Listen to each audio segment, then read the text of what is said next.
কোনেও কাকো পাহৰি নাযায়। আচল কথাটো হ'ল প্ৰয়োজন নহ'লে কোনেও কাকো মনত নেপেলায়।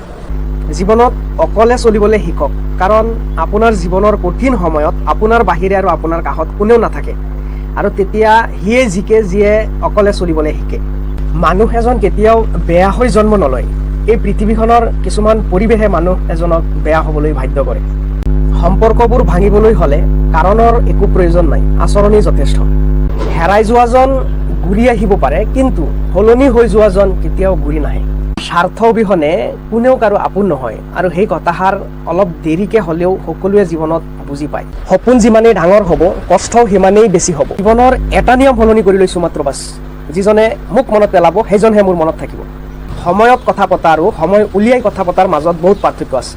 যিসকল মানুহে সময়ৰ মূল্য বুজি নাপায় আৰু সময়ৰ সৎ ব্যৱহাৰ কৰিব নোৱাৰে, সেইসকল মানুহ জীৱনত সদায় পিছ পৰি থাকে।